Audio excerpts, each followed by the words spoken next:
vertalen? She will translate for you. Oké.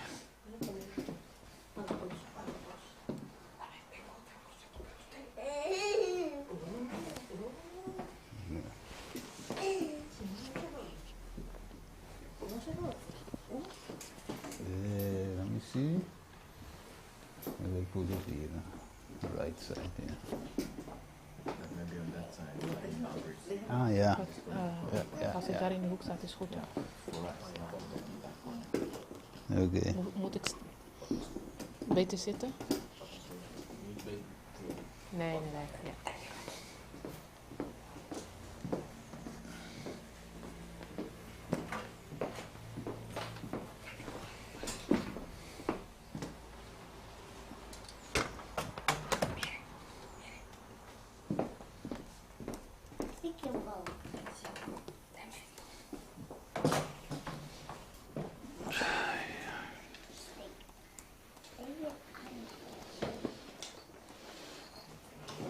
Oké.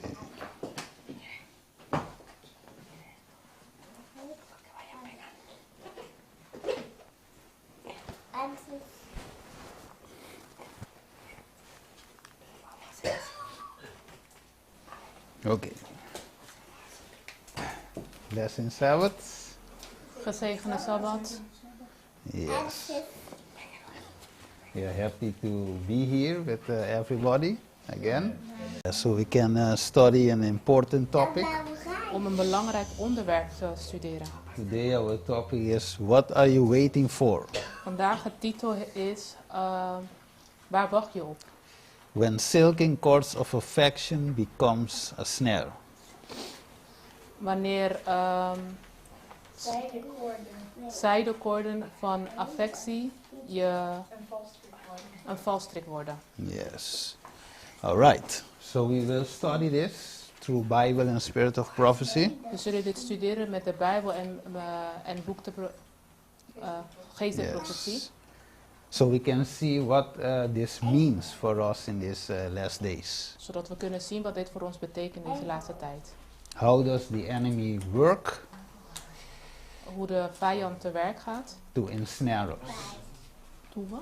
Ensnare us, entrampar. Om ons te valstrikken, om ons vast te grijpen. Yes. So he is very intelligent Hij is heel intelligent and he has a couple of ways, 1000 ways, let me put it that way. en hij To verschrikt ensnare duizenden us. manieren om ons in de valstrik te krijgen. Yes. So when we go, we see for example in Daniel 8:14, We zien bijvoorbeeld in Daniel 8:14, when we know as Adventists that we live in the judgment hour, we weten als Adventisten dat we leven in het oordeelstijd. since 22nd of October 1844. Sinds 18 november, Weet oh, je, sinds 22 november 1844. Oktober. Oktober. 1844, yes. So we live in serious times. Dus we leven in serieuze tijden. And we know that it's a solemn work that is taking place right now. En we weten dat er een solemn work. We weten dat er een ernstig werk aan de gang is. Yes, because our name will pass Want onze namen zullen voorbij komen in the heavenly sanctuary. in het hemelse heiligdom. Yes, so that's why we see, for example, in 2 Corinthians 5:10 and Ecclesiastes 12:13 and 14. En in de volgende Bijbelteksten, 2 Korintiërs 15 en Ecclesiastes Prediker. Yes. Ja. Prediker 12, 13 en 14. Yes, because it says, for we must all appear before the judgment seat of Christ, that everyone may receive the thing done in his body according to that he had done, whether it be good or bad. Er was niks. Nee, dit is hem niet. 2 Kronieken 15. Yes. So we all must appear. Yes, correct. I will continue. Okay, so that's why, and at the end of time, after the, for example, the judgment, Christ will come with his reward. Dus we weten dat in de eindtijd in het oordeel zal God komen met zijn oordeel over ons. So he will come with his reward, yes, to give everyone according to his deeds, right? Om iedereen te geven volgens zijn daad. All right. So we will see also, for example, like Luke 17, I will not read it all. We zien ook in Lucas 17, ik zal niet 28. alles oplezen, Yes, 28 to 36. 28 tot 36. So we see, for example, two can be in the field, and one will be taken and one left, right? We zien dat er 2 in het veld zullen staan en eentje zal meegenomen worden en de ander niet. Yes, or two men. Or it says, let me just read it. I tell you, in that night there shall be 2 men in one bed. The one shall be taken and the other shall be left. Oké, er staat 2 zullen er op de ark zijn, de een zal aangenomen en de ander zal achtergelaten worden. Okay, so it means then that we are not safe as couples or And that- as a group. Ja, dat wil zeggen dat wij niet als groep bevrijd zullen worden, maar dat het individueel is. So salvation is Dus redding is individueel. yes. Yours, the text is like two men. Really? Okay. So before we continue, let's pray. Voordat we verder gaan, zullen we bidden. Yes, let's pray that the Holy Spirit may guide us. Laten we bidden zodat de Heilige Geest ons kan leiden. Father in heaven, we thank you for this moment that we can go into your word and also the spirit of prophecy so we can know more about this part that you're going to lead us into it, the silken cord of affection. How the devil will use this as a snare so we cannot, when our names will pass in the judgment, that we will not pass it successfully. So that's why help us understand this topic. It's very important, Father. Guide us through your Holy Spirit. Lead us on all truth so we can be ready and well prepared for this judgment and also for this coming crisis. Thank you, Father. We ask this in Jesus' wonderful name. Amen. All right. Okay. Het woord mens staat niet in het origineel. Nee? Ah, okay. Yeah, it looks a little bit strange. to when. A couple. Okay. Right, but the point is... Er staat eigenlijk 2 op de boot. Yeah. Maar er staat niet mannen. Nee, it's not literal men. Yeah, okay. But the point is, we will not save as a couple, as a group, but individually. Oké, het Right? punt hier is dat we niet gered zullen worden als koppel, maar als individueel of als groep. Het gaat dat de redding individueel is. Yes. So we must know, like 2 Timothy 3:1 says, that we live in this also, know also that in the last days perilous times shall come. Right? En in 2 Timotheus 3, 1 staat dat, en weet dat dit in de laatste dagen zware tijden zullen aanbreken. Yes. So we live in perilous times. Dus we leven in zware tijden. Okay, so one of the snares that the devil used to ensnare us is via the silken cord of affection. En een van de manieren die Satan gebruikt om ons zware tijden of valstrikken te geven, is door middel van het zijdekoord van affectie. Yes. Okay, so it is a very, how can I say it? It's something that we all may fall in it. En het is iets waar wij eigenlijk Easily. alle makkelijk in kunnen vallen. Yes, because we all have certain affections, you know? Omdat we alle bepaalde affecties hebben. Yeah, for one and another, We hebben een affectie voor elkaar. maybe for your wife, for your spouse, Misschien wel voor je vrouw, voor For je your children, broer, voor je kinderen, mother and father. je moeder en vader. Yeah, so we have certain affections, We you know, hebben bepaalde affecties. attachments to someone. En dit kan voor ieder persoon zijn. Yes, and that is the way also Satan can use that relationship, that affection, to lead us into another direction. En de Satan gebruikt dit om ons in een andere richting op te wijzen. Yes, te so richten. that feelings, he used the feelings, Hij- emotions. Hij gebruikt het gevoel, de emoties. Yes, and you see, for example, in this world we live in today, En we zien het bijvoorbeeld vandaag in de wereld waar we in leven. you see very intelligent women and men, you know, in high offices, We zien er zowel intelligente vrouw of man die een hoge functie hebben. but when you see the decisions they're making, Maar als we kijken naar de beslissingen die zij nemen, foolish decisions. het zijn het nutteloze of ja, geen slimme beslissingen. Yes. So they are intelligent in one way, Ze zijn intelligent op bepaalde punten, but foolish in decisions they make. maar niet wijs in andere beslissingen die ze nemen. Yes, because why? The affection controls, or they let the affection control the decision they make. Omdat ze laten dat bepaalde affectiegevoelens een invloed hebben op hun Yes. beslissingen. Why it should be the other way around. Terwijl het juist andersom zou moeten zijn. It's like also when we have like a need to eat and eat and eat. Het is hetzelfde dat wij soms het gevoel hebben dat we willen eten. It's not our stomach that must dictate to our mind, Ja, het is niet onze maag die ons hersenen beïnvloedt. but it should be the other way around. The mind must say no, there's not time. Oh, ja, het verstand moet niet controle hebben, maar het moet juist andersom zijn. Het verstand moet controle hebben, maar niet ons maag. Yes, Ja. correct. Yes. Okay, so like Paul also said, thy belly became thy God. Het is Right. hetzelfde zoals Paulus heeft gezegd. Oké. Hun maag is hun God geworden.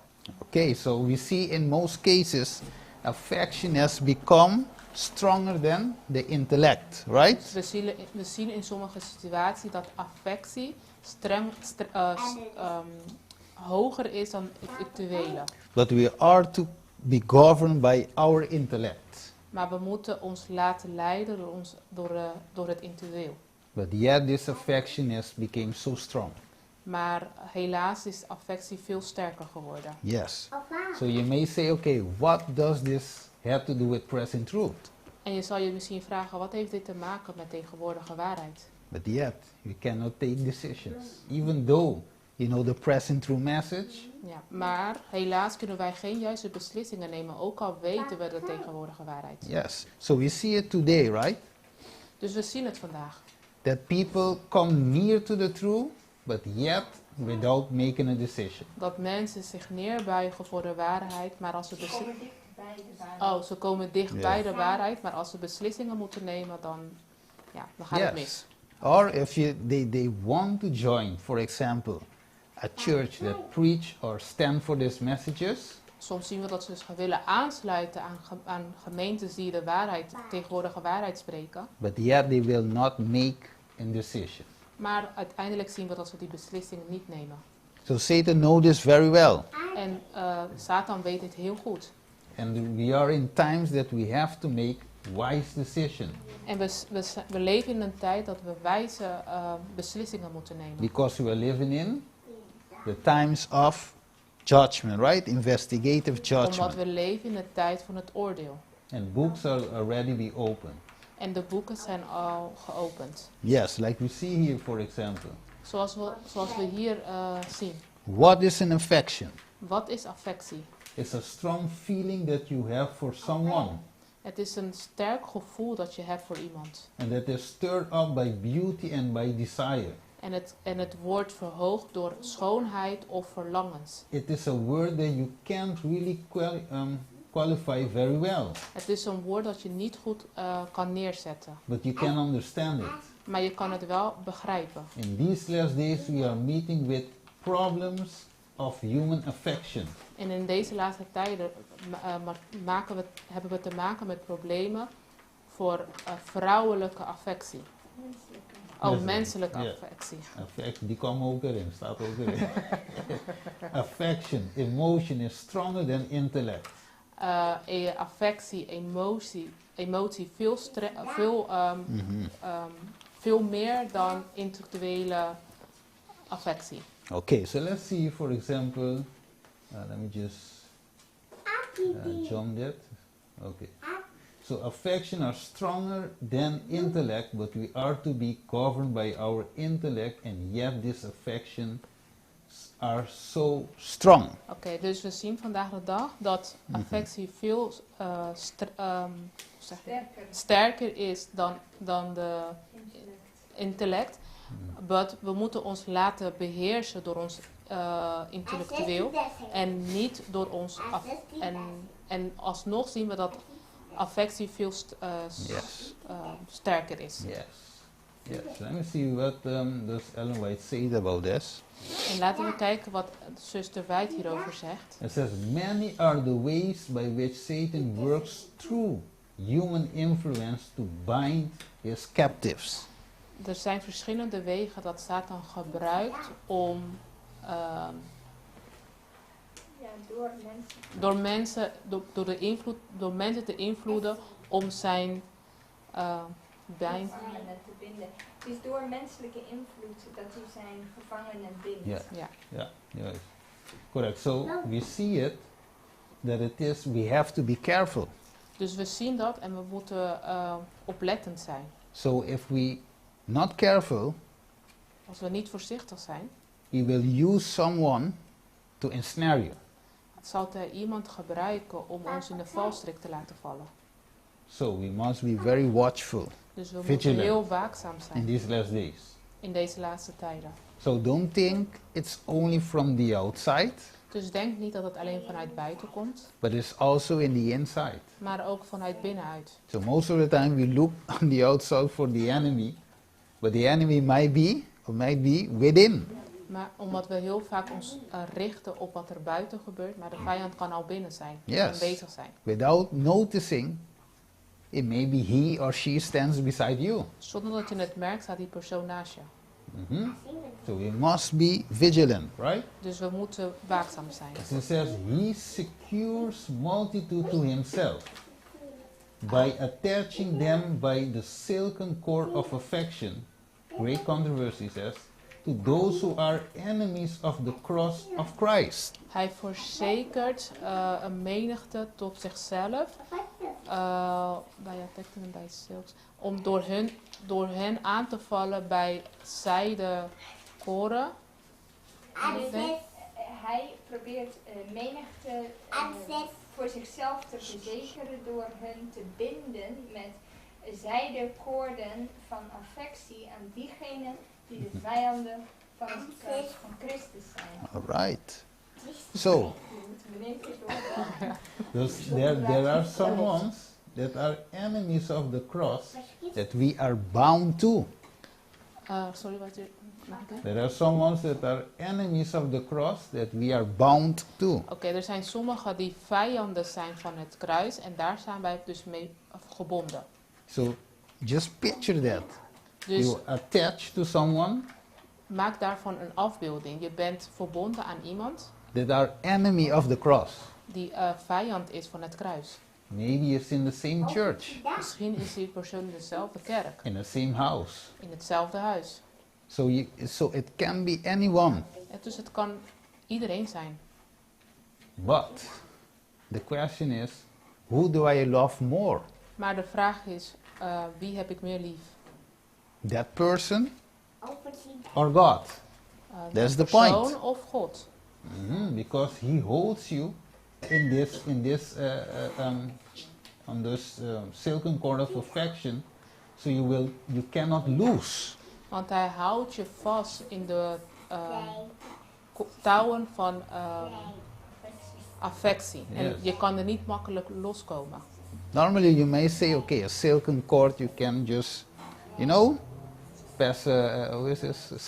Sister, Ja. and you're free. Normaal zou je zeggen, nou, ik snij je door midden deze Ja. zijde touw.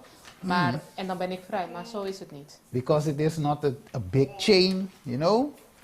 Want het is niet een grote verandering. Yeah, Het so is niet een hele grote ketting. Yeah. Oh, het is niet een grote ketting. Ja. easy to lose, difficult, but this is easy. But Het is still, niet- he holds Het us. is niet moeilijk om zich los te maken, Mhm. maar dat is dus niet zo.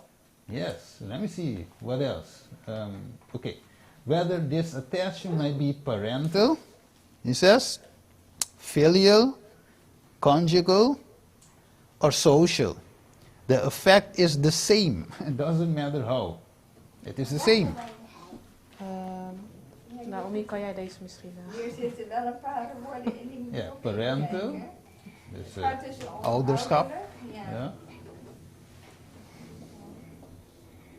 Ja, het heeft te maken, of het nou vriendschappen zijn, zeg maar zeggen, affecties met ouders, met vrienden, of huwelijk, of sociaal. Yeah. The effect is the same. Het effect is hetzelfde. Yes. And it says here, the opposers of truth exert their power to control the conscience. De tegenstanders van de waarheid hebben kracht om controle te hebben op ons verstand, Yes. geweten. And there we know there is decision making. En daar zullen we zien dat ze bepaalde beslissingen zullen nemen. So through this silken cord of affection, Door deze zijde koorden, it will hinder you to make wise decisions. het zal een hindernis zijn om wijze beslissingen te nemen. Because you are very attached to that person. Omdat je heel erg affect bent met die persoon. And the soul held under their sway have no sufficient courage or independence to obey their own convictions of duty. You see the danger? Dus de zielen die onder hun bewind staan, hebben zelf niet voldoende moed of onafhankelijkheid om hun eigen overtuigingen te gehoorzamen ten opzichte van de plicht. Ja. Yeah. Dus ze laten zich leiden door die Persoon. gevoelens Ja. Yeah. en door die mensen waar ze mee verbonden zijn. Correct. So it seems like very, you know, it seems like it is not danger, Het ziet eruit alsof het niet gevaarlijk is, but it is. maar het is het wel. Because you may not notice that you will be led by someone else Want je zult het niet bemerken dat je wordt geleid door een ander. rather than your conscience. Naast je geweten. Okay, so another people dictate how you should be act, react, or for example, or make choices. Dus de andere persoon zal invloed hebben op hoe jij beslissingen zal maken, zal nemen en ook hoe je zal reageren. Okay, do you see, for example, what is it? When you see people, for example, you see, one day I enter a store, and when I was in the front of the store, I saw they selling cigarettes. Yeah? Oké, we zien bijvoorbeeld, ik was een keer, ging ik een winkel naar binnen en ik zag dat ze sigaretten aan het verkopen waren. And on the desk, the one of the store, the owner of the store, Ja, dus de eigenaar van, Yes. van de winkel had a paper written on the paper that smoking kills. hij had op een papier staan dat roken doodt. Yes, but it is your own responsibility if Maar you het- buy it. Maar het is je eigen verantwoordelijkheid als je het koopt. And I asked the owner, I asked him, okay, but you have printed it, but will the people still buy the cigarette? En ik stelde de eigenaar de vraag, oké, je hebt dit uitgeprint en zullen de mensen alsnog He dit said, blijven yes, they're kopen? buying it. Toen gaf hij als antwoord, ja, ze blijven It's het wel their own kopen. responsibility. I'm just selling it. Hij zegt van, het is hun eigen verantwoordelijkheid, ik verkoop het alleen I maar. said, okay. Okay, so you see, for example, even if they read it, they're still buying it. En daarom, dit is een voorbeeld, ook al lezen ze het, ze zullen het toch kopen. Yes, because there's another thing leading their Ja. decisions. Want er is iets anders wat hun geweten leidt, of hun beslissingen leidt. For example, like people say, For example, AIDS. You know, you can die of AIDS. Zoals bijvoorbeeld mensen weten dat je dood kan gaan aan AIDS. But yet they go to do what they have to do. Maar alsnog doen ze wat ze willen doen. And then they will cry. En daarna zullen ze huilen. When they got a result later on. Want wanneer ze de ziekte hebben. But why not make decisions in front? Maar waarom geen beslissing nemen daarvoor? Because it's another thing controlling the mind. Want er is iets anders wat een geweten controle heeft. Yes, so in these times, we know that we are in end times.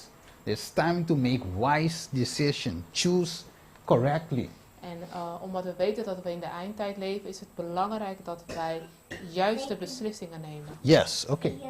So now, just to go a little further, like we see in Genesis 2:21. En nu om verder te gaan, gaan we naar Genesis 2:21. Yes, 2:23. It Tot says 23. Yes, it says, and the Lord God caused a deep sleep to fall upon Adam, and he slept. And he took one of his ribs, and closed up the flesh instead thereof. And the rib which the Lord God had taken from man, made he a woman, and brought her unto the man. And Adam said, this is now bone of my bone. You see the part here? And flesh of my flesh. She shall be called woman, because she was taken out of man. Toen liet de Heere God een diepe slaap vallen op Adam vallen, zodat hij in slaap viel. En hij nam een van zijn ribben en sloot de plaat ervan tot met vlees. En de Heere God bouwde de rib die hij uit Adam genomen had, tot een vrouw, en hij bracht haar bij Adam. Toen zei Adam deze, is dit maal been van mijn bedenen en vlees van mijn vlees. Samuel. Deze zal Manin genoemd worden, want uit de man is hij genomen.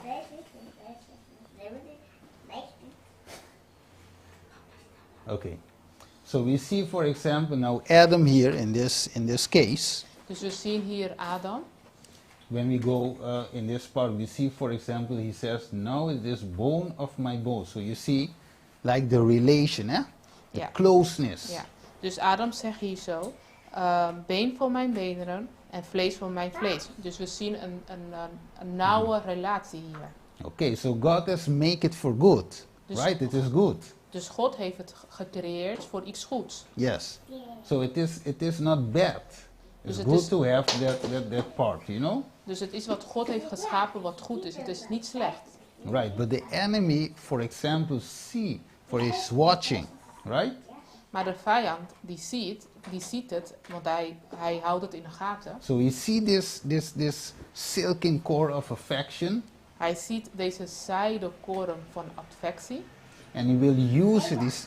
He try to see how he can use this, En hij observeert het en kijkt hoe hij dit kan gebruiken. how he can manipulate our minds. Hoe hij onze geweten kan manipuleren. So the enemy must have one of these two Dus he can use. Dus de vijand moet één van deze twee hebben om te gebruiken. If he can get one on his side, Als het hem lukt om één aan zijn zijde te krijgen. because the woman in this case is bone of his bone, flesh of his flesh, Omdat de vrouw been van zijn benen is en vlees van zijn through vlees. the woman he can control the man.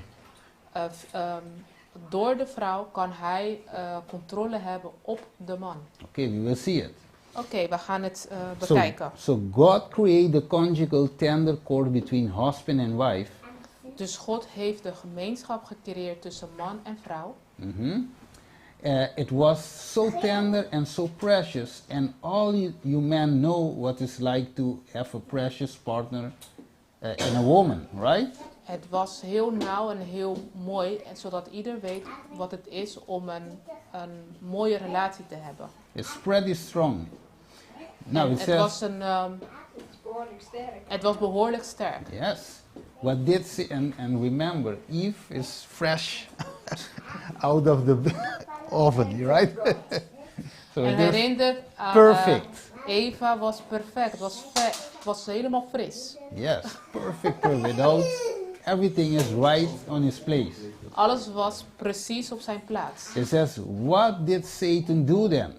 En er staat, wat heeft Satan toen gedaan? Satan came to the woman, Satan kwam tot de vrouw. the one that was flesh of Adam's flesh, Degene die vlees was van zijn vlees. bone of his bones, Been van zijn beneren. that was bound together to him Die By God. verbonden waren door God. wonderful bindings of tender, Een perfecte bindernis. silken cord and the tempted Eve. Zijdekoren hebben Eva verleid. Okay, Misleid, sorry. okay. So now is the time that Satan will tempt Eve, right? En nu is het de tijd And we dat all know the Satan, story. Eva zal misleiden. We kennen het verhaal. Yes. So we know he tempted her first, We weten dat hij haar eerst heeft misleid. and now through her, he will go to Adam. En nou door haar zal hij Adam bereiken. Okay, so you see how Eve looked at Adam?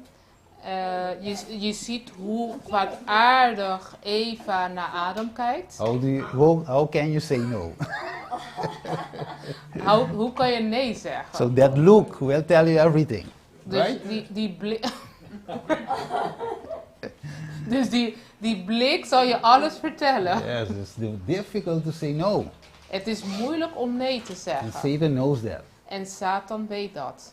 Okay, so it says, and now patriarchs and prophet, In Patriarchen en Profeten staat. and now having herself transgressed, she became the agent of Satan in working the ruin of her husband. En nu dat zij zelf Zelf gevallen. nu dat ze zelf is gevallen, is een alliantie gegaan met Satan. Yeah, an agent. Om Yeah. de ondergang van haar Om de ondergang van haar mannen. te bewerkstelligen. Ja. Yes. So you see, so only need one Dus we zien, hij heeft alleen maar één nodig. to take the other, Om de ander mee te nemen. because Adam was so close to Eve. Omdat Eva was zo nauw met Adam. Even though he saw, he knew, Ook al zag hij het en wist hij het, he took the chance, nam hij de kans. because he could not live without Eve. Omdat hij niet zonder Eva kon. Hij kon zich geen leven voorstellen zonder Eva. So how to take the head of the house? Through the conjugal silken bond. Oh, dit Satan. Wat? What did Satan do it? Hoe heeft Satan het gedaan? Yeah. Yes, you Bij, see? bij, Door de Door de- huwelijksband. ja, Juist. door het huwelijksband te verbreken. Mhm. Toch? Nou, niet per se te verbreken, maar door de zijdekoorden in het huwelijk te gebruiken. Oh, door de, Ja. ja. It says in a stage of strange, unnatural excitement, patriarchs and prophet. In Patriarchen en Profeten staat in een staat van iets vreemds en onnatuurlijk. Okay, Een natuurlijke opwinding. Een Ja. onnatuurlijke opwinding. so now let me just add this part too. It could be the other way around also. Huh?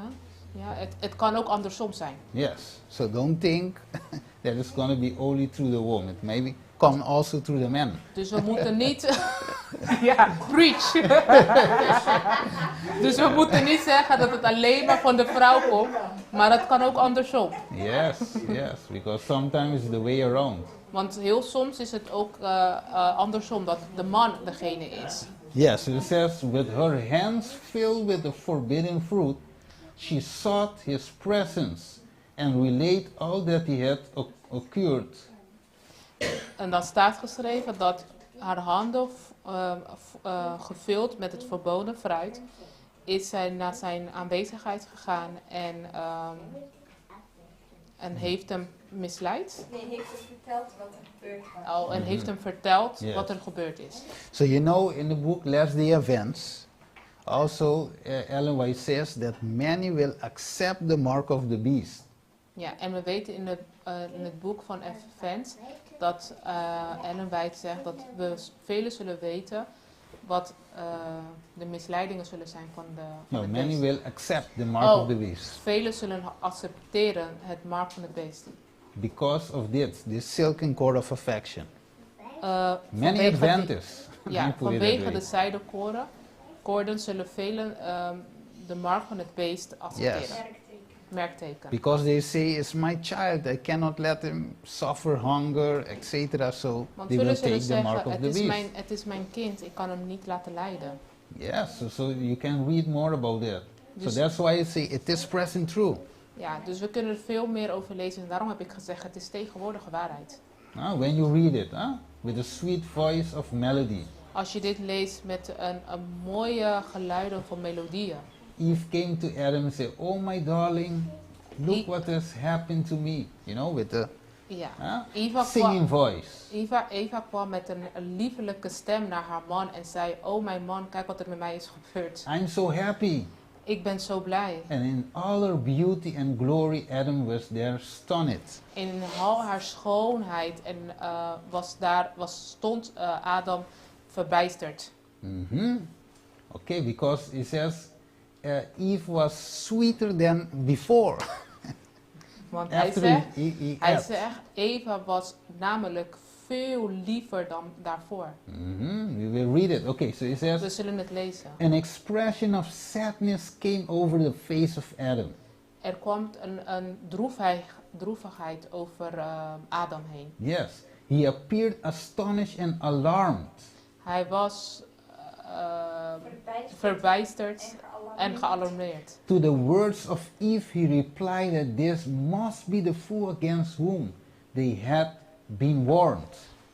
En toen hij de woorden van Eva hoorde, zei hij, dit moet wel zijn waar we voor gewaarschuwd zijn. So that Vijand. yes. Ja. So that Adam knew Dus wist Adam het, that something has happened that shouldn't be happened. dat er iets was gebeurd wat eigenlijk niet hoorde te gebeuren.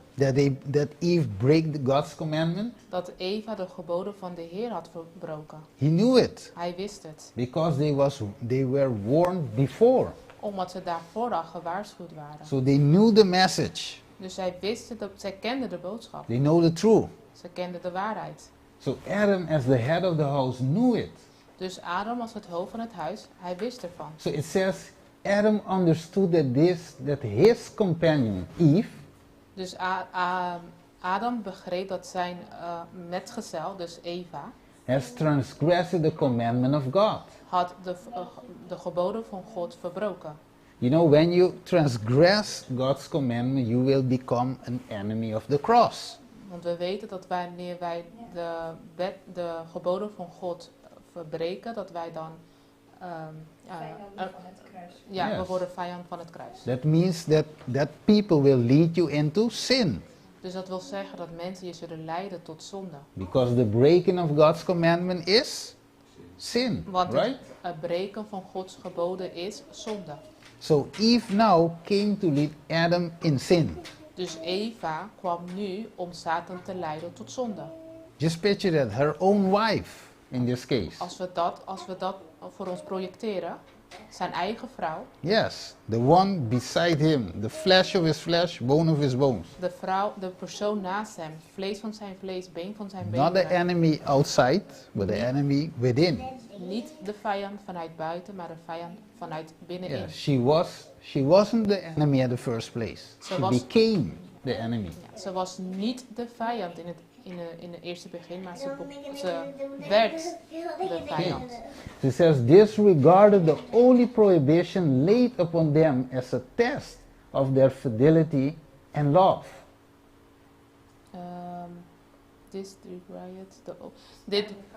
Dit was de enige kans. Nee, het Dit- enige verbod wat God hun opgelegd had Yes. als een test van hun trouw en liefde werd aan de kant geschoven. So shall it be also in the end time, En zo zal het zijn in de einde der tijd. when we have to stand before church and state, Wanneer we voor de staat en kerk zullen moeten staan. Sabbath or Sunday. Sabbat of zondag. So we must look those who are around us. Dus we moeten echt oplettend zijn op de personen die ons omringen. Okay, so he said, so Adam must take a decision.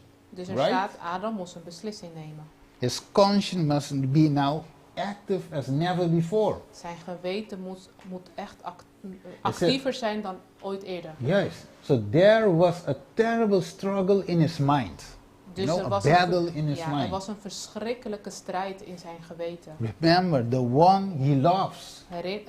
Herinnert, hè? Het was de persoon van wie hij hield. It was not just a friend, Het was niet zomaar een vriend, huh? A nephew or something like that. een It is neef her of wife. zoiets. Nee, het was zijn vrouw. So deep love was Dus- attached to it. Het was een diepe verbintenis, een diepe liefde. He mourned that he had permitted Eve to wander from his sight. He must be. Sim, ele está triste, hein? Het was heel triest. Ja, ele entristeceu mesmo. Ela permite Eva bij voor zijn banda. Hij heeft het toegelaten dat Eva van zijn zijde wegging. Yes, but now the deed was done. Maar nu was de daad voldaan. Ela passa acabou, right? Ja, het was al gebeurd. He must be separate from her whose society has been his joy. Hij moest zich van haar afzonderen. Of anders zou society de meerderheid winnen. Nee, hij moest gescheiden worden van diegene wiens gezelschap altijd zijn vreugde was geweest. Oh ja. Hij realiseerde zich. Ja. Okay, so he says then he, for example, was to, Adam, for example, was thinking, okay, how can it be without Eve? En Adam ging zich al afvragen, hoe kan het zijn? Hoe ga ik mijn leven leiden zonder Eva? So it's a tough decision, right? Het was een moeilijke beslissing. And what is the decision? What decision that Adam took? En welke beslissing nam Adam? Do you feel today, for example, it's difficult to leave a friend? Ja. Voel je soms vandaag dat het moeilijk is om bijvoorbeeld een vriendschap te verlaten? A family member? Een familielid? Or someone you are attached to? Of iemand met wie je verbonden bent? Ga zitten. Ja. Okay. Yes. So it says here, it keep on saying, what was the consequence? En we gaan verder en het staat, wat was de consequentie? He must be separated from her. Hij moest zich scheiden van haar. Do you think it's an easy task? Denk je dat dit een makkelijke beproeving was? No. Nee. To leave Eve? No, this cannot be. Om Eva te verlaten, nee, dat was niet makkelijk. Nee, het was niet makkelijk inderdaad. So it says now, Adam enjoyed the companionship of God and holy angels. Adam ging in gezelschap met de gezelschapheid van God en zijn engelen. He had looked upon the glory of the Creator. Hij keek naar de glorie van de schepping. He understood the high destiny opened to human race should they remain faithful to God. Hij begreep de hoge bestemming van de mensheid. Yet all his blessings were lost in fear of losing that one gift, Eve, which is in his eyes outvalued every other. Maar ondanks al deze zegeningen was hij bang om het enige geschenk die hij had te verliezen. Ja, die hij schatte boven al het andere. Ja. Ja. So remember, Adam understood. En dus herinnert, Adam begreep. But yet he chose the one God gave him above what he knew. Ja, dus Adam had alsnog gekozen voor het geschenk dat God hem had gegeven, ondanks dat hij alles kende en wist wat de schepping was van God. Ja, hij wist de hoge bestemming en de mogelijkheden van het hele menselijke ras als ze trouw zouden blijven aan God. Ja. En toch, al die dingen vielen in het niet. Yes, Ja. we choose. So, and here we can see, for example, friends, how difficult it is to lose from this silken cord. Oké, en hier kunnen we zien hoe moeilijk het is om die zijdekoren te verliezen. Om daar iets kwijt kunt raken. Okay. So it's not easy today than it is back then. Dus het is niet makkelijk vandaag en destijds ook niet. Yes. So it's not easy. Okay, let's see. Let's continue. Oké, we gaan verder. So it says love, gratitude, loyalty to the Creator. All were overborne by love to Eve. Oké, er staat liefde, gratitude, dankbaarheid, Loyaliteit. loyaliteit, trouwheid. Ja. Alles was, nee sorry, ik kan deze niet. Liefde, dankbaarheid, trouw aan de schepper, alles werd overschaduwd door de liefde voor Eva. She was a part of himself, yes. Zij of was een course. deel van hemzelf. And he could not endure the thought of separation. En hij kon de gedachte niet in zijn hoofd houden om gescheiden te zijn. Ja, niet Many En times, verdragen. yeah, and when I read this, I can put myself in his shoes. En wanneer ik dit lees, kan ik mezelf in zijn schoenen plaatsen. It is not easy, Het is niet makkelijk. right? It's not easy to make, because just to imagine a life without Eve. Want hij kon zich niet voorstellen een leven zonder Eva. And sometimes people say that to you also, I cannot imagine without a life without you. En soms spreken we deze woorden uit dat we zeggen, ik kan me niet een leven voorstellen zonder But jou. you know that relationship or friendship or whatever it is, that can lead you to hell. Maar ook al weten we dat relatie ons kan leiden tot hel. We still choose to stay in that friendship or relationship. Maar alsnog kiezen we ervoor om in deze relatie of deze vriendschap te blijven. So that had happened back then. Dus dat is gebeurd toen. So he resolved, finally he took a decision, Adam took a decision, Dus Adam had een beslissing genomen. resolved to share her fate. If she must die, he will die with her. Hij heeft ervoor gekozen om zijn lot, als hij moest doden, dan zal hij doden. Maar als hij met haar was. Yes. Ja, als zij moest sterven, dan zou hij niet. Ja. Met haar sterven, yes. So then, who became Adam's God? Dus wie is Adams God geworden? Afgod. Afgod. Ja, Eve. Eva. So, like the Bible says, don't put other gods before me. Zoals de Bijbel ons zet geen afgoden voor You mij. see how easy we can break God's commandment? Zie je hoe makkelijk wij Gods geboden kunnen verbreken? With the one beside you. Met degene naast je. Because many times we see, when we are in the Catholic Church, we are Saint Peter, Saint Paul, Saint all these saints. Want als we in de katholieke kerk kijken, zien we al die heilige namen. And we say we don't bow down to those images. En wij zeggen, wij zullen niet neerbuigen voor deze afbeeldingen. But yet we are bowing down to the image beside us. Maar zonder dat we het doorhebben, zijn we ons Yes. aan het neerbuigen voor de persoon naast ons. So that's what happened with Adam. He bowed down to Eve. En dat is wat met Adam is gebeurd. Hij heeft zich neergebogen voor Eva. Yes, and again I said, this is a real example what has happened in the beginning.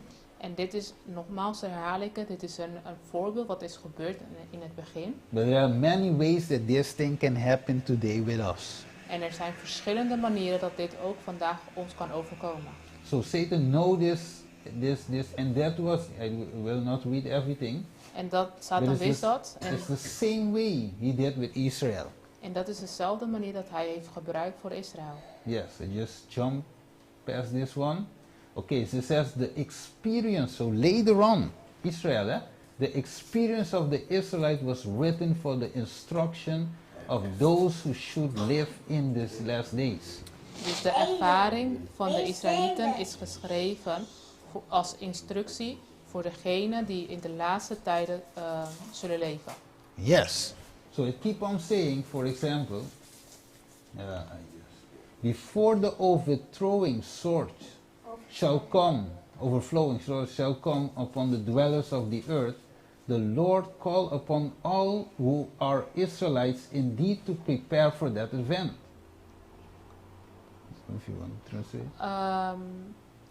Voordat de overvloedige zwaard zal komen op alle die hier op aarde leven, zal de Heer ons roepen. The Lord calls up all who are independent to prepare. Oké, zal de Heer ons roepen voor alle die net als Israël zich moeten voorbereiden voor de laatste event of zo? Yeah. Ja, op iedereen die werkelijke Israëlieten zijn om zich voor te bereiden voor die gebeurtenis. Ja. Mhm. The parents, he sent the warning cry. So God is sending the warning cry to the parents. Dus de Heer laat de laatste waarschuwing bij de ouders komen. And what is that warning? En wat is de waarschuwing? Gather your children into your own house. Draag je kinderen in je eigen huis. Why? Waarom? It says, gather them away from those who are disregarding the commandments of God. Haal ze weg van degene die de geboden van God overtreden. Who are teaching and practicing evil. Hoe slecht aan het praktiseren is. Is this En het ook aan het leren. Is this an easy task? Is dit een makkelijke test? Because, for example, the parents, yeah? Your child wants to go to his, what do you call that? Party. Villa. Oma. Oma, ja. Ja. Oké, een voorbeeld. Kinderen, is het een makkelijke taak voor de ouders? Want bijvoorbeeld kinderen willen naar hun oma gaan. Or to the opa. Of opa. Or to a family member. Of naar een familielid. Prima, nephew. Right? Some family members. Een familielid. Or to the neighbor just behind you. Of de buren achter je. And you see, for example, that home is not serving the Lord. En je ziet dat huis niet de Heer. But it is difficult to say no. Maar het is moeilijk om hier nee op te zeggen. But you know that with that attachment, your children will get lost. Maar je weet dat met die leerstelling je kinderen verloren kunnen gaan. He said, get out of the large cities as fast as possible. Er staat, ga weg uit grote steden zo snel als mogelijk. Establish church schools. Vestig kerkscholen. Give your children the word of God as the foundation of all their education. Geef je kinderen het woord van de Heer als de fundering van alle leerstellingen, onderwijs. Yeah, let me just pause here just a second. Laat me hier even stoppen. Well, nowadays we see this is being taken away. We zien dat vandaag de dag dit allemaal weggenomen is. Because as parents, God expects us to, or maybe you can be oma or opa. Ja, dus God verwacht ons dat bijvoorbeeld je kan opa of oma zijn. Also, for example, or maybe also some children in the church. Of misschien kinderen in de kerk. We are responsible. We zijn verantwoordelijk for their education. Voor hun onderwijzing. Right, because, for example, I was Samuel. I was sitting on my desk. Een voorbeeld, ik zat achter mijn computer. And I was preparing a topic. En ik was een onderwerp aan het voorbereiden. So it's very good. I doing the work of God. Very good. Dus het is heel goed. Ik ben Gods werk aan het doen. But I was I'm studying a topic about prayer. Maar ik was een onderwerp aan het bestuderen. Het ging over bidden. And the devotional say. En de wijding zegt. He says you must pray with your children. En er staat geschreven, je moet bidden met je kinderen. Educate them.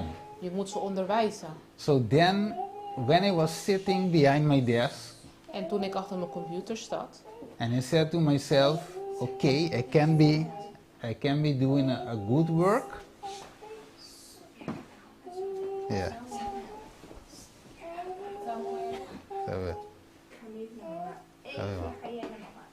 Yeah.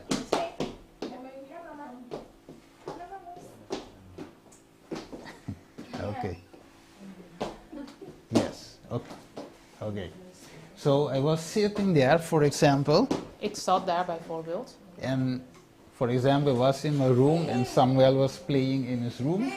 Ja, een voorbeeld. Ik zat in mijn slaapkamer en Samuel was spelen in zijn slaapkamer. So he was playing, very good. Hij was aan het spelen, dat ging heel goed.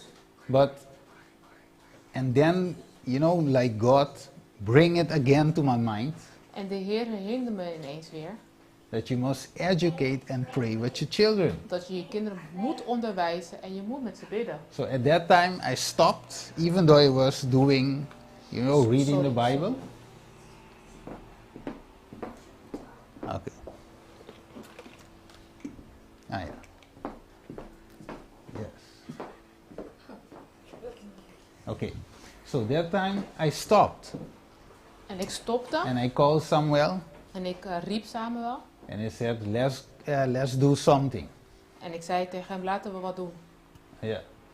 And then I stopped what I was doing Ja, En ik hij- was gestopt met wat ik aan het doen was. and I call him and so we can pray, we can learn something. En ik deed dat om met hem te bidden en om hem iets te onderwijzen. Because indeed we have to do it. Want inderdaad, we moeten dat doen. Because it's easy to let the child play, play, do his thing, Het is veel makkelijker om de kinderen te laten spelen, but he will learn nothing. maar dan zal hij niks leren. And time go fast, right? En we Before weten you dat de know, tijd snel voorbij gaat. he is 10, 11, 12 years. Voordat we het weten is hij al 10 of 12 jaar.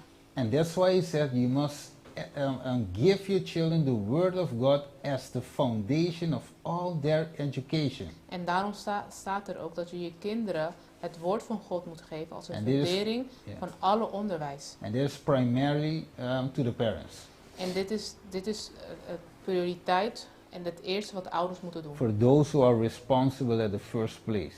Voor degenen die verantwoordelijk zijn op de eerste He plaats. said this is full of beautiful lessons.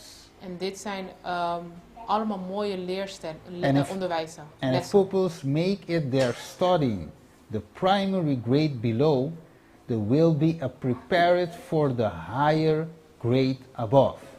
En als ouders dit als prioriteit stellen, dan Dan is dit eigenlijk de lagere school in het woord van God en de hogere school komt boven. Very beautiful, like it says, beautiful. het is heel mooi wat er staat. Okay, so I will take one more of these, then I will jump on to the final part. It Oké, ik says, zal nog een stuk nemen en dan zullen we naar het volgende stuk gaan. it said the word of God comes to us at this time. What time? This time. Het woord van God komt tot ons in deze tijd. Welke tijd? Deze tijd. Be ye not unequally yoked together with unbelievers. Ja, je moet je niet samenvoegen met iemand die niet gelovig is. And Jesus said, who is an unbeliever? En Jezus zegt, wie is een ongelovige? No, who is an unbeliever? Wie is een ongelovige? Those who are only outside? Degene die alleen buiten zijn? An unbeliever can be sitting also in the church. Een ongelovige kan ook in de kerk zitten. Or may I just add, it can be also an SDA. Het kan ook zelf een zevende Adventist zijn. It's strange or not? Het is vreemd of niet. But yet you can be an unbeliever. Maar alsnog ga je een ongelovige zijn. Because an unbeliever doesn't do what God tells him to do. Want een ongelovige is niet gehoorzaam aan God. So you're not believing what the word of God says. Want dus je gelooft niet wat het woord van God zegt. Then you will be an unbeliever, Dan right? word je een ongelovige. Okay, Klopt so it dat? says, for what fellowship hath righteousness with unrighteousness? Dus, want welke gemeenschap heeft een ongelovige met een gelovige? Where are your children? Wat zeg je? Welke verbinding heeft gerechtigheid met ongerechtigheid? Oh, Yes. Where are your children? The question, where are your children? waar zijn je kinderen? Dat is een vraag. Are you educating them to discern and to escape the corruptions that are in the world through lust? Ben je ze aan het onderwijzen om zich afstand te houden van de corruptie hier op deze aarde? All En right. ook de lusten die er zijn. Okay, so we have work to do. Dus we hebben werk te doen. Work in the home. Werk in het huis. Okay, so now, well, for example, if we fail to do this, Bijvoorbeeld als we hierin falen, now we know. Nu weten we het. Because we know many of us have failed, but now we know. Want we weten dat velen zijn gevallen, maar nu weten we het. And that's why God let pass all these things, but now He is calling us to repentance. En daarom Right? laat God dat voorbij gaan, maar hij roept ons nu om tot bekering te komen. Yes. Of So tot it een says, inkeer te komen. Are you seeking to save their soul, or are you by your neglect aiding in their destruction? Ben je op zoek om hun zielen te redden? Or are you Of ben je aan het helpen om hun juist te vernietigen? okay? Door jouw neglect, dat is veronachtzaming. Voor ons. Veronachtzaming, je bent makkelijk. Je laat Oké. het, je verwaarloost het. Ja, je verwaarloost het. Door het te verwaarlozen. Okay, so what is God telling us today? Dus wat vertelt de Heer ons vandaag? The first, como dice campo misionero? The first Missionary field. missionary field is where? In the home. Oké, dus Right? het eerste... Zendingsveld. Ja, Is the home. Het eerste zendingsveld is in het huis. Yes, yes. So many times we try to, and what you see in the most large of and also our churches, that you have the mother, for example, is like, she is the secretary of the church, she is the missionary, she is deaconess, she is everything, Ja, right? wat we vandaag zien in de kerk zijn dat moeders bijvoorbeeld verschillende taken Yes, hebben in and de also kerk. the man. En zo ook de man. So you're working Zo, je bent aan het werken. in your regular work and also in the church. Dus je bent aan het werken in je reguliere werk, maar ook in de kerk. No time for study. Geen tijd om te studeren. You can study to preach. Je kunt alleen studeren om te Or prediken. Sabbath school. Of de sabbatschool. No prayer. Geen tijd voor gebed. And no family worship. En geen familiewijding. So the devil knows this and he used this, for example. Dus de break- vijand weet dit en gebruikt dit.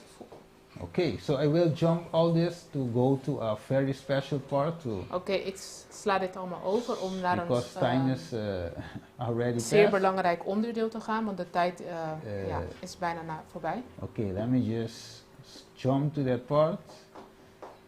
Okay. Okay. Let me just go to. Okay. So it says in Ephesians 5:30. Het staat in Efeze 5:30. For we are member of His body, of His flesh, and of His bones. Who is he talking? The Bible is talking about. Oké, over wie spreekt de Bijbel hier? Want wij zijn leden van zijn lichaam, van zijn vlees en van zijn gebeente. We are part of God's body, right? We zijn deel van Gods lichaam, klopt So dat? who is the first one we must be so closely attached with? Dus met wie moeten wij zo nauw verbonden zijn? It's to God, right? En dat is met God, klopt So toch? that is one thing that Adam should stay on.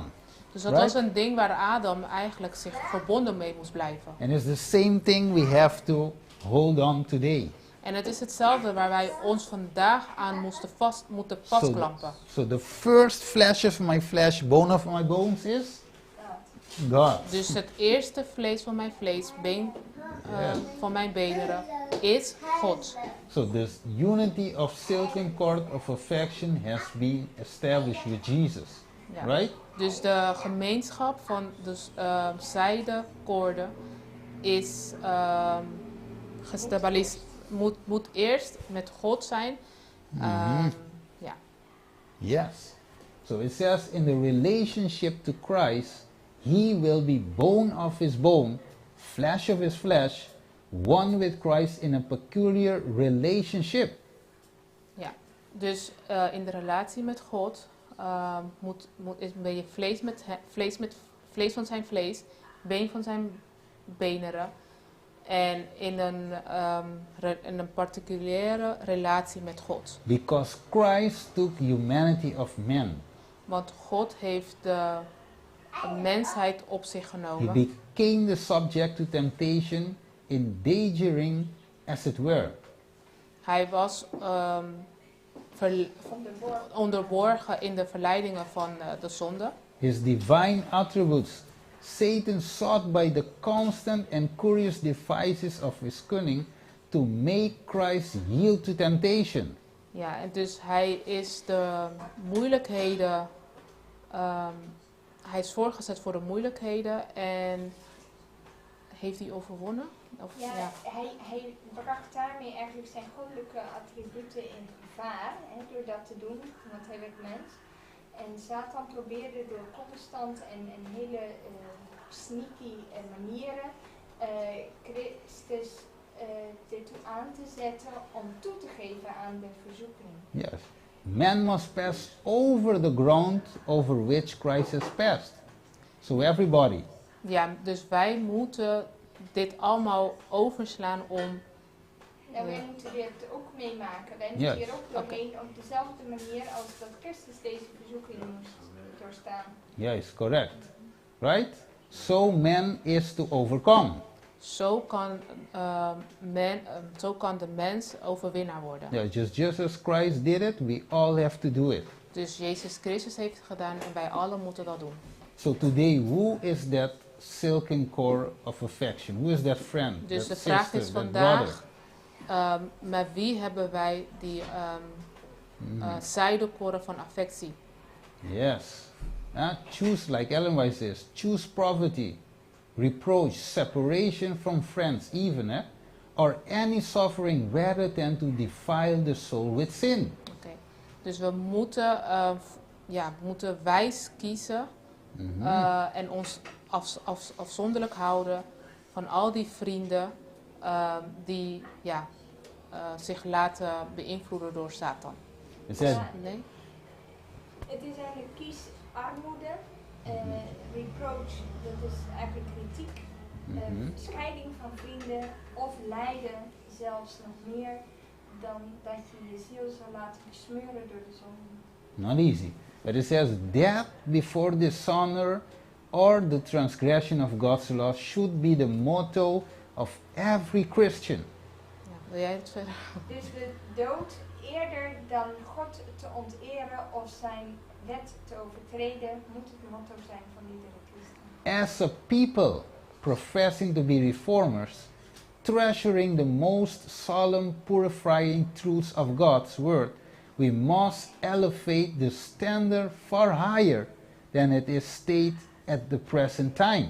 Dus als een volk die beleidt om hervormers te zijn en die de meest ernstige, zuiverende waarheden voor deze tijd uit Gods woord schatten, moeten we de standaard steeds hoger opheffen dan het geval is in deze huidige tijd. So we have to make decisions, Dus we moeten beslissingen nemen. even though it is not easy. Ook al is het niet That's makkelijk. why she said it is hard today to break away from the regular lines, Daarom zegt ze, het is moeilijk vandaag om ons af te zonderen van de reguliere as it lijnen. was in Christ's day. Net zoals het was in de tijden van Christus. Nothing new. Er is niks nieuws. Today is hard. You see people saying, for example, they say, at my church is no present truth. We horen vandaag velen zeggen, in mijn gemeente is er geen tegenwoordige waarheid. No messages that can help us to grow in Christ. Geen boodschappers die ons kunnen helpen om te groeien, om dichter bij God Yet te we komen. see celebration of Mother's Day and Valentine's Day. We zien in de gemeente dat ze veel vieringen hebben, zoals Moederdag, Valentijnsdag. So people are complaining about the churches they go, Dus mensen klagen over de gemeentes waar ze naartoe gaan. but yet it is hard to break away from. Maar alsnog is het moeilijk om dit te verbreken en ons af te zonderen. As it was in Christ's day. Zoals in de tijden van Christus. We have had great light.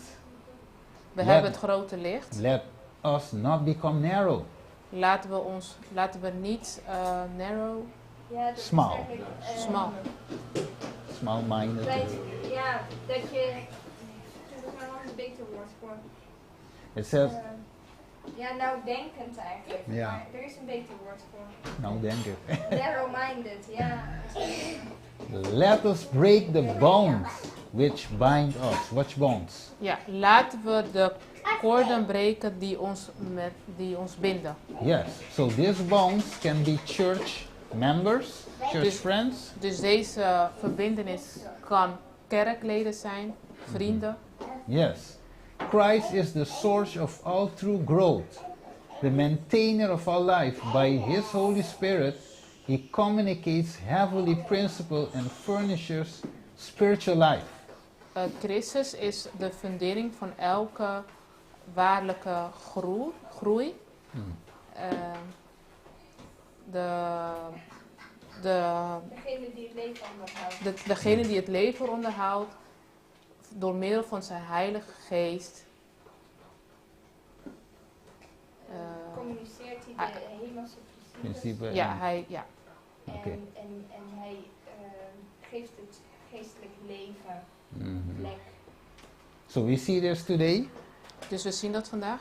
We see that it is hard to break, Dus we zien dat het moeilijk is om te breken. or are we not seeing it? Of zien we het niet? People will notice everything, but it is hard to break, right? They prioritize social connection over spiritual growth, right? Wil je helpen? Ze geven sociale connecties, geven ze prioriteit boven geestelijke groei. They are paralyzed by fear. Ze zijn geparalyseerd. Ze zijn Verlamd. verlamd door Mm. angst. What they will say about me, right? Wat zullen ze over mij zeggen? Jesus redirected their folk, telling them not to marvel at that, but rather to rejoice that their name were written in heaven. En Jezus zegt zich om zich niet daar druk over te maken, maar dat ze juist moeten verblijden dat hun namen geschreven zijn in de boeken des hemels. People are afraid to be called names, right? En mensen zijn bang om bepaalde namen te krijgen. That's why they choose the comfort zone, En daarom kiezen ze er liever voor om in de comfortzone te blijven. rather to standing for truth. In plaats voor de waarheid te staan. But like Joshua said, we have to choose this day who we will serve. Maar zoals Joshua heeft gezegd, we moeten kiezen voor wie zullen we staan. Eve or God, Eva of God. right? Ja. Friends or God, Vrienden of God. right? So church members or God, Dus kerkleden of God. conference of God. De conferentie, de unie of God. Why held between two opinions? En niet ons vasthouden of tegenhouden door meningen. Choose you this day. Gedachten blijven. Ja. Ja. Oh, dus niet tussen twee gedachten blijven. Correct.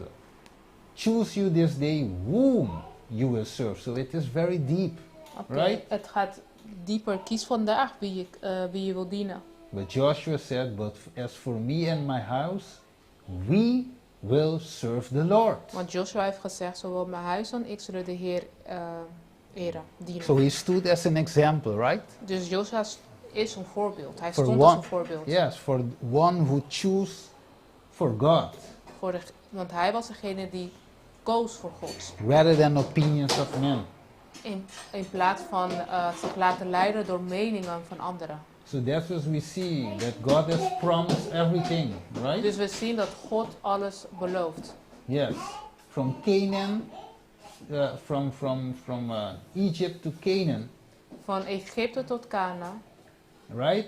God has promised that He will give us, for example, the promised land, Want God heeft ons the beloofd new earth. dat hij ons het belofte land zal geven. But before we reach that, He will hinder us to enter into the heavenly Canaan. Maar voordat we daar komen, zullen we hindernissen tegemoet gaan. Through what? Door? Through the silken cord of affection. Door de zijdekoren van affectie. Yes, He says also, He let many fall before they come into heavenly Canaan.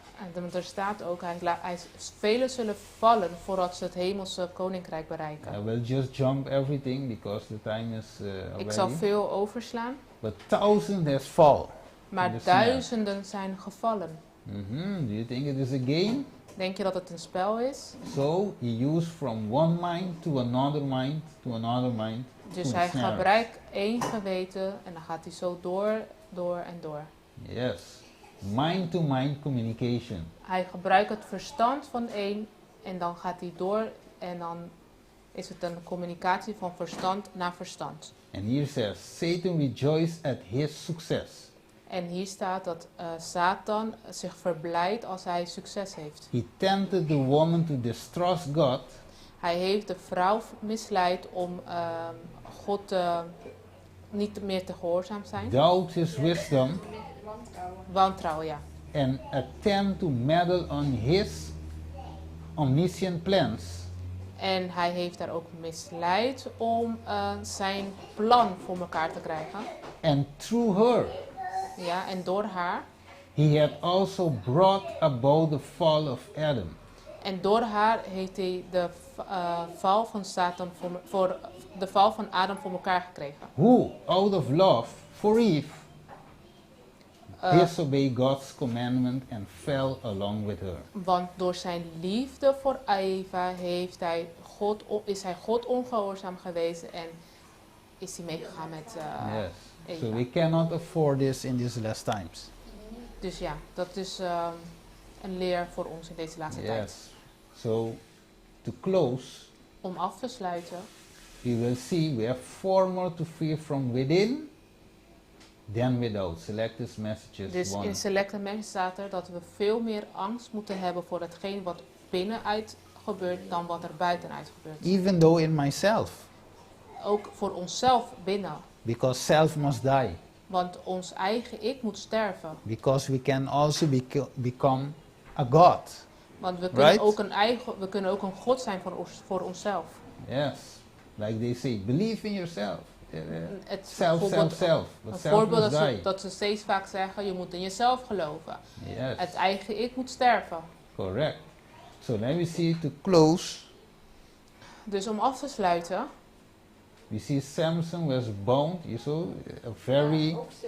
you know, we zien dat Samson hier met allemaal Muscle. koorden is vastgebonden. full of muscles, En we zien dat hij een gespierde man is. very strong. Heel sterk. But yet Delilah has bound him with the silken cord of Maar affection. alsnog heeft Dalila Literally hem and spiritually. vast kunnen binden met haar affectie. Letterlijk, maar ook spiritueel. How Geestelijk. how could it be? Hoe kan dat zijn? Hoe kan Right? dat mogelijk zijn? How could it be? Hoe is dat mogelijk? Because his affection for Delilah rather than his affection for God. Want zijn affectie voor Dalila was meer dan voor de Heer. Yes, that's why the Bible says, his own iniquity shall take the wicked himself, and he shall be holden with the cords of his sins. Proverbs 5:22. Yes.